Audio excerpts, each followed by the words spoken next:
ازيكم عاملين ايه؟ يا رب تكونوا بخير. والله العظيم بجد فعلا وحشتوني. النهارده انا جايب لك موضوع من الاخر حصري. يعني ايه حصري او ليه حصري؟ لان هو لسه هيتطبق في شهر 3. شهر 3 اللي جاي 2024 المانيا منزله قانون من الاخر، يعني بتقول للناس تعالوا. اسمع الفيديو للنهايه، اسمع الفلوج للنهايه، وان شاء الله باذن الله لو عجبك تدوس لايك وتعمل سبسكرايب وتعمل شير علشان ان شاء الله باذن الله الفايده تعم مع الجميع.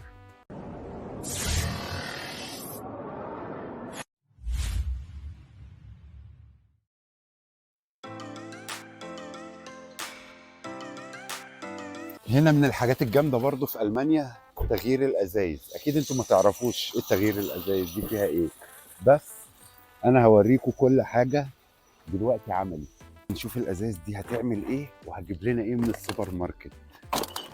هنشوف هتفرق ولا مش هتفرق معانا. يلا بينا. بقى احنا هنا بنحطهم في المكنه دي، وكل ازازه بتبقى ب 25 سنت. وبعد كده ما بتبقاش ازايز بلاستيك بس، بتبقى ازاز كمان.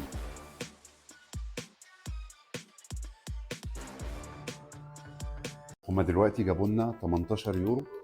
هنخش هنشوف دلوقتي بقى ال 18 يورو دول هيجيبوا ايه في السوبر ماركت جوه. يلا بينا يلا بينا.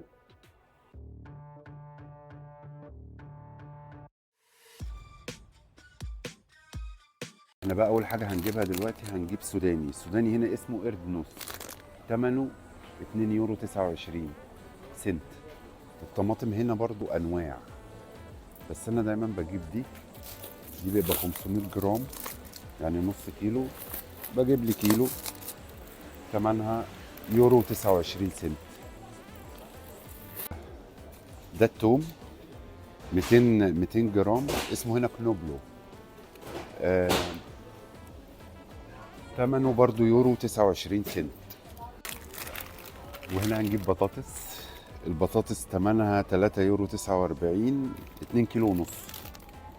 بس مش عارف الكيس ده حلو ولا نلاقي كيس تاني. استنوا كده.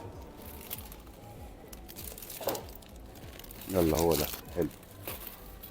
طالبه مسقعه هي في البيت بصراحه، فعشان كده انا هجيب بتنجان برضو. البتنجان الواحده ب 2 يورو 29 سنت. انا هجيب اتنين. دونات ميلكا، لقيتهم عاملين برضو عليه عرض ب 2 يورو 59، 3 يورو.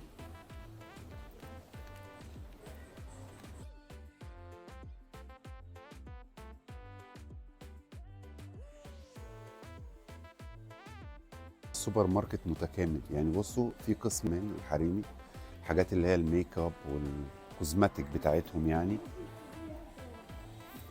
ايه، اه، شايفه كل حاجه هنا موجوده.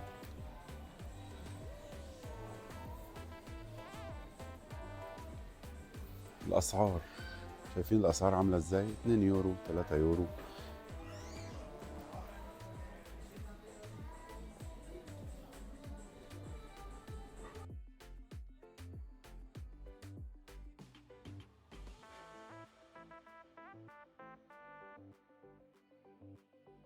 بصراحه يا جماعه باجي السوبر ماركت ده مخصوص عشان الجبنه دي. اولد امستردام. هي جبنه هولندي، بس من افخم واجمد الجبن اللي ممكن طعمها يكون يعجبك يعني. دي بقى التوابل. مثلا انا جبت دلوقتي توم باودر، هو ثمنه من يورو 68، عاملين عليه عرض ليورو 29 سنت.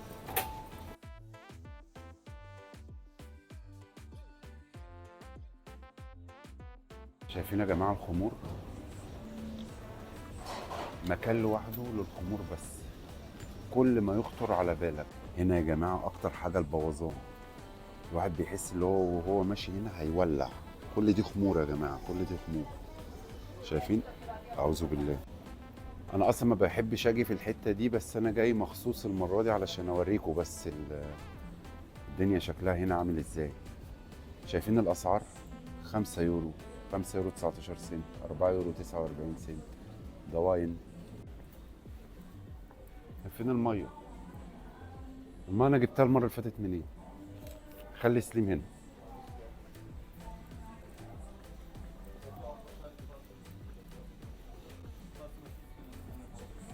وهنا هنا بقى جايبين الميه هنا ثمنها الباكي 3 يورو 54 سوري، بس الازازه ثمنها 59 سنت.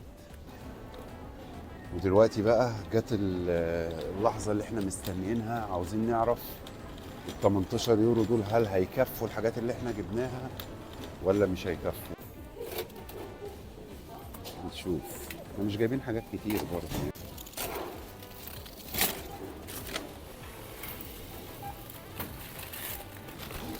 دانكا تشاو. السليم.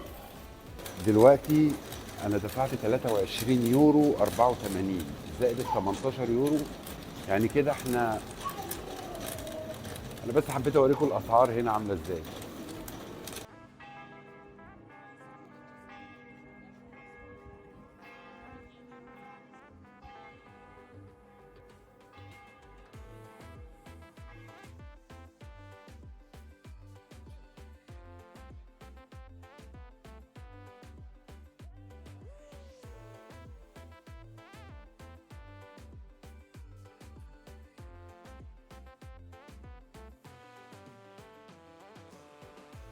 دلوقتي مشوار لو تم هقول لكم عليه، تعالوا نشوف. انا وصلت. متحمس جدا جدا جدا، لاني بقالي فتره كبيره بدور على الحوار ده. انا مش هينفع هقول لكم لما يخلص. تمام، يلا بينا يا جماعه. عاوز اقول لكم اللقطه اللي انا مستنيها، بمضي عقد الشقه الجديده النهارده 24 2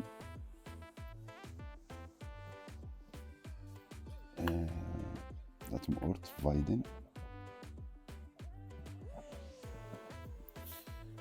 Mieter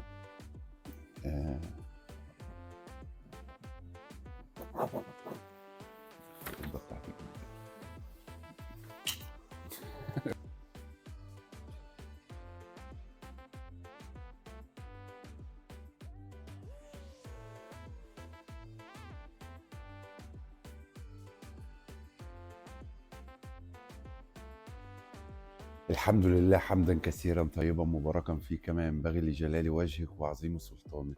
ونيجي لموضوعنا بقى الاساسي اللي احنا كنا بنتكلم فيه في اول الفيديو. ايه القانون اللي منزلاه المانيا ده؟ منزله المانيا دلوقتي قانون اسمه قانون الهجره الجديد. القانون ده هيتطبق في 1/3/2024. القانون ده بالنقط يعني زي كده الجرين كارد بتاع امريكا وكندا، هم عاملين حاجه اسمها البلو كارد اللي هي فيست الفرص.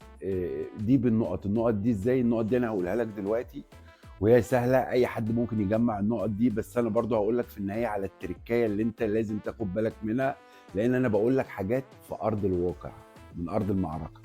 تلاقيني برضو سايب لك في صندوق الوصف لينك الموقع الحكومي الفيدرالي للحكومه الالمانيه، ده هيبقى موجود فيه كل التفاصيل عن الفيزا اللي انا بقول لك عليها دلوقتي. ايه بقى شروط ومتطلبات الفيزا دي؟ يعني شروطها اللي انت يبقى معاك 6 نقط. ال6 نقط دول ممكن تجمعهم من اي حاجه، حتى لو ما معكش لغه ممكن تجمع ال6 نقط دول. بمعنى، هات ورقه وقلم واعمل كوبايه شاي واقعد كده ركز معايا في اللي انا هقوله لك، لان الكلام اللي انا هقوله لك ده كلام مهم جدا. واحد، يكون معاك مؤهل دراسي. مؤهل دراسي يعني بكالوريوس، ثانويه عامه، دبلوم. ده كده معاك حاجه من دول، يبقى انت كده معاك 4 نقط. تاني حاجه معرفه جيده باللغه، معاك B1 فيما فوق، يعني B1 B2 C1 C2، كده انت معاك 3 نقط. حاجه يكون معاك مستوى B1 او اقل، كده نقطتين. B1 A2 A1 مثلا، يبقى كده انت معاك نقطتين. رابع حاجه لو معاك مستوى لغه انجليزيه C1، يبقى كده معاك نقطه واحده. حاجه يكون معاك خبره وظيفيه على الاقل 5 سنين، كده يبقى معاك 3 نقط. سادس حاجة خبرة وظيفية على الأقل 2 كده يبقى معاك نقطتين. سابع حاجة العمر أقل من 35 سنة، يبقى كده معاك نقطتين. ثامن حاجة العمر من 35 ل 40 سنة، كده يبقى معاك نقطة واحدة. تمام. طب أنا دلوقتي جمعت ال6 نقط وقدرت آخد الفيزا من السفارة اللي في بلدي وسافرت وجيت ألمانيا. في شرطين مهمين جدا جدا جدا لازم يبقوا معاك لما تيجي ألمانيا. أولا، عقد العمل اللي هتجيبه من هنا لازم يكون في نفس المجال اللي انت مقدم بيه في السفارة في بلدك. تاني حاجة الوظيفة اللي انت هتقدم عليها هنا لازم يكون مرتبك فيها لا يقل عن 3500 يورو، ده قبل الضرايب. تمام. بص بقى، انا هقول لك من الاخر دلوقتي المفيد، من الاخر كده.